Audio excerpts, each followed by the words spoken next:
আমার শিক্ষাগত যোগ্যতা আমি ভালো না। টাকা পয়সার গরম দেখাবি না, টাকা পয়সার গরম দেখাবি না। একজন মেয়েকে দেখে তুমি যদি মানসিক শান্তি খুঁজে পাও, দ্যাটস এনাফ ফর ইউ। ধরুন ধরুন ধরুন ধরুন।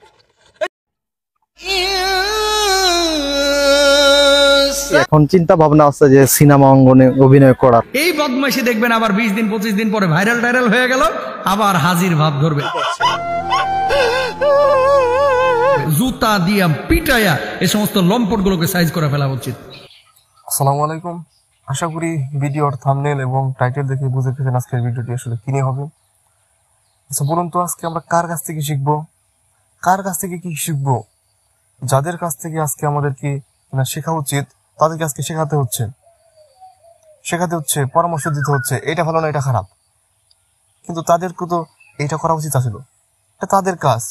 আগেই বলে রাখি, এইখানে সকল আলেম আলেমাদেরকে বলা হচ্ছে না, নির্দিষ্ট কিছু, আপনারা তো বুঝে গেছেন কাদেরকে বলা হচ্ছে, একদম নির্দিষ্ট কিছু আলেমদেরকে নিয়ে ভিডিওটা বানাচ্ছি।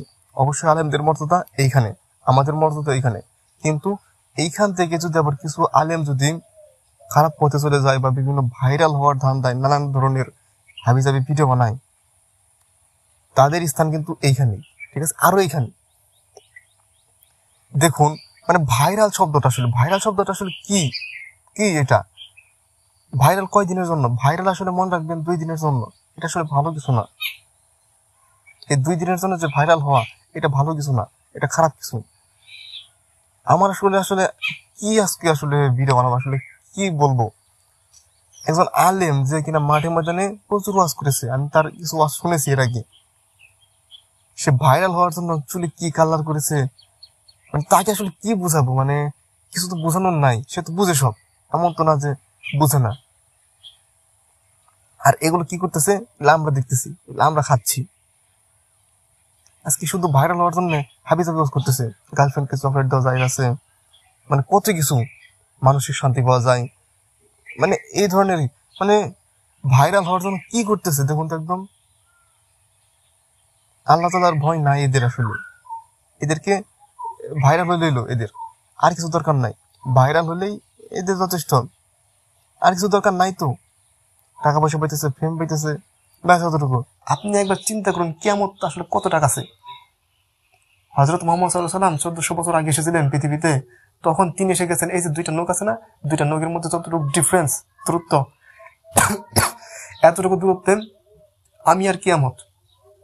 তিনি 1400 বছর আগে যদি এই কথাটা বলে যান, তাহলে একবার চিন্তা করুন 1400 বছর পর আমরা এখন এসে কিয়ামতের কতটা কাছে।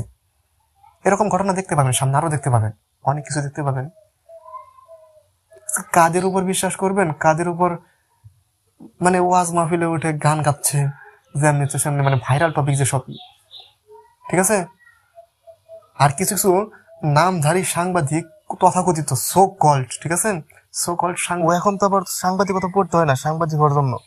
আমার মতো ইউটিউবার হলেই আপনি সাংবাদিক হতে পারেন। একটা মাইক কিনবেন সুন্দর করে, এই যে মাইক্রোফোন কিনছি, মাইক্রোফোন লাগে কথা বলতেছি না, এরকম একটা মাইক্রোফোন, বড় একটা মাইক্রোফোন কিনলেই আপনি সাংবাদিক হতে পারবেন, শুধু প্রশ্ন করতে পারলেই। এদেরকে ভাইরাল আসলে করে কারা? আসলে বেশিরভাগ ক্ষেত্রে এইসব সাংবাদিকরা কিন্তু ভাইরাল করে। মানে এরা কি সাংবাদিক বলুন তো দেখি? সাংবাদিকের আগে তো একটা মর্যাদা ছিল, যে না সাংবাদিক জানলে একটু, মানে মিডিয়ার লোক তো অন্যরকম চোখে দেখতো। এখন কি চোখে দেখে? সাংবাদিক বলে ইউটিউবার, টিকটকার। দেখুন, ভাইরাল হওয়ার জন্য আমাকে অনেক মানুষ অনেক ধরনের পরামর্শ দেয় যে তুমি টিকটক ভিডিও বানাও বা রোস্ট ভিডিও বানাও বা বিভিন্ন গান টান এসব নিয়ে ভিডিও বানাতে পারবা, বিশেষ করে ফানি ভিডিও কথা তোমাকে প্রায় বলে। এই ধরনের ভিডিও বানাও, দেখবা খুব তাড়াতাড়ি ভাইরাল হয়ে যাচ্ছ। কিন্তু শুধু আল্লাহ তাআলাকে ভয় করি বললেই এই ধরনের ভিডিও বানায় না। আজ পর্যন্ত আমার কোনো ভিডিওতে দেখতে পারবেন না যে কোনো আপনাদের অপছন্দের বা ইসলামের বিরুদ্ধে হারাম কোনো মিউজিক লাগিয়েছে, এরকম কিন্তু কোনো ভিডিও নাই আমার এখানে। কারণ যারা কন্টেন্ট ক্রিয়েটর করে, মানে ইউটিউবিং যারা ভিডিও করে, মানে এটা খুবই ধরে রাখা, ভালোভাবে কাজ করা খুবই কষ্ট, এখানে খুবই কষ্ট।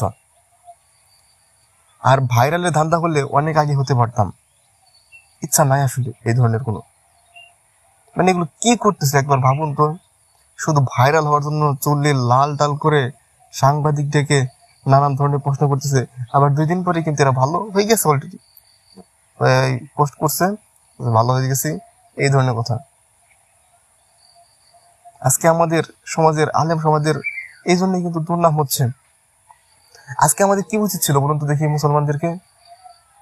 আগে নবী রাসূলরা তো মুসলমানরা যারা হিন্দু বৌদ্ধ খ্রিস্টান এদেরকে দাওয়াত দিত ইসলামের পথে আসার জন্য, কিন্তু আমরা তো তাদেরকে দাওয়াত তো দিতে পারতেছি না। কেন? আমাদের মুসলমানদের মধ্যে ঐক্য নাই। আজকে আমাদের মুসলমানদেরকে আগে দাওয়াত দিতে হচ্ছে। আমাদের নিজেদের মধ্যেই নানান দলে বিভক্ত হয়ে গেছে। এ খারাপ না ও খারাপ, তারা 20 টাকাত না টাকাত, নানান ধরনের কথা, নানান ধরনের পাগলামি। হিন্দুদেরকে আমরা কি দাওয়াত দেবো বলুন? ভিন্ন ধর্মে মানুষকে আমরা কি দাওয়াত দিব? আজকে আমাদের মুসলমানদেরকে দাওয়াত দিতে হচ্ছে। আর এই ধরনের কিছু তো আলেম আছেই শুধুমাত্র ভাইরাল হওয়ার উদ্দেশ্যে। এখনকার দিনে কিন্তু ওয়াজ মাহফিলে সেরকম ভাবে আগেকার দিনে যেরকম ওয়াজ করা হতো বা ভালো কথা বলা হতো, কিছু বক্তা বাদে অবশ্যই, আমি এখানে নির্দিষ্ট কিছু বক্তাদের কথা বলতেছি, তো এরা কিন্তু আসলে ভাইরাল হওয়ার জন্য কি হাবিজাবি কথা বলতেছে, প্রেমের কথা, তারপর গান টান, এই ধরনের কথা। কিয়ামতের ময়দানে একদল আলেমকে যখন ডাকা হবে যে তোমরা কি করেছ, তখন কিন্তু একদল আলেম বলবে আল্লাহ আপনার পথে মানুষকে ডেকেছি, ভালো কথা বলেছি, ওয়াজ করেছি। তখন কিন্তু আল্লাহ তাআলা বলবেন যে না, তোমরা আমার সন্তুষ্টির জন্য করো নাই, তোমাদেরকে ভালো আলেম বলবে, বড় আলেম বলবে, সেই জন্য তোমরা এসব করেছ, যাও তোমরা জাহান্নামে যাও। সেই মুহূর্তটা হবে সবচেয়ে বেশি দুঃখদায়ক এবং বেদনাদায়ক এই আলেমদের জন্য। সেটা কতটা কষ্টকর বলুন তো দেখি। আলেম যেমন একজন সম্মানের নাম, তেমনি এটি কিন্তু অনেক দুঃখেরও নাম একটা। ঠিক আছে, অনেক আলেম নামটা একটা বড় একটা ভারী একটা জিনিস, দায়িত্ব, বিশাল একটা দায়িত্ব নিতে হয় আলেমদেরকে। এটা আসলে এত সহজ নয়। আজকে ভাইরাল হওয়ার জন্য কি কি করতেছে, কি বলতেছে, মানে আসলে আমি ভাষা হারিয়ে ফেলেছি। এগুলো কি বলবো আসলে? এদেরকে বললেই কি না বললে কি মানুষ হবে না তো? এটা মানে প্রথমে ভাইরাল হওয়ার জন্য করবে, খারাপ পথে চলে যাবে। খারাপ পথে বলতে কি, আলেম থেকে একদম চুল টুল কালার করে একদম বিচুরি, মানে আমার আসলে কি বলবো, আসলে বলা ভাষা হারিয়ে ফেলেছে আসলে। মানে কি বলবো, মানে এদের কি বলবো বলুন তো দেখি, কি বলার আছে? এদের কি বোঝানো কিছু আছে? আমি যে ভিডিও বানাইতেছি এটা যদি কেউ দেখে, কোনো হুজুর দেখে, মানে এরা পাল্টাবে? কখনোই পাল্টাবে না।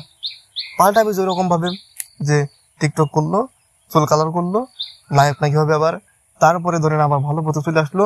ভালো পথে আসার পরে এই যে ভালো পথে আসলো, এটা তো ভাইরাল হয়ে একমাত্র আল্লাহ তাআলাই ভালো জানেন যে এদেরকে আসলে আল্লাহ তাআলা মাফ করবেন কি না। কিয়ামতের আগে এরকম হবে, অনেক কিছু দেখবেন যে আসবে, অনেক কিছু সামনে আরো দেখবেন এরকম।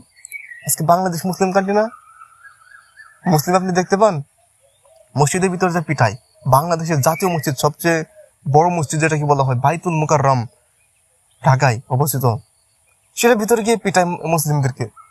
এটা মুসলিম দেশ? হ্যাঁ, আজকে ইসলামের কোনো একটা দিবস পালন করতে পারে না, কিন্তু ভিন্ন একটা দিবস ঠিকই পালন করতেছে। এটা মুসলিম দেশ? শুধু নামমাত্র মুসলিম তো হলেই হলো না, আমরা তো নামমাত্র সকলে মুসলমান, কিন্তু মুসলমানের যেসব দায়িত্ব আছে, কর্তব্য আছে, সেগুলো পালন করতেছি কয়জন বলুন তো? যাই হোক, এটাই ছিল বলার। এদেরকে আসলে বোঝানো কিছু নাই, এদেরকে বুঝাইলেও বুঝবে না, কারণ এদের মাথায় তোর বুদ্ধি থাকে না, মানে হাঁটুর নিচেও না, এদেরকে মানে পায়ের নিচে থাকে বুদ্ধি। কি বলবো, কিছুই বলার নাই। আর আপনারা ভালো মন্দ যাই লাগুক ভিডিও অবশ্যই কমেন্ট করবেন, কমেন্ট করলে আমরা উৎসাহিত হই। ঠিক আছে, ভালো লাগো আর খারাপ লাগো, খারাপ লাগলে বলবেন খারাপ লেগেছে, সমস্যা কি? আপনাদের মন্তব্যকে আমি অবশ্যই শ্রদ্ধা করি, সম্মান করি। আর চ্যানেলটি ভালো লাগে সাবস্ক্রাইব করবেন, আর না লাগলে করার দরকার নাই। আসসালামু আলাইকুম। এই বদমাইশি দেখবেন আবার 20 দিন 25 দিন পরে ভাইরাল হয়ে গেল, আবার হাজির ভাব ধরবে, জুতা দিয়া পিটাইয়া এ সমস্ত লম্পট গুলোকে সাইজ করে ফেলা উচিত।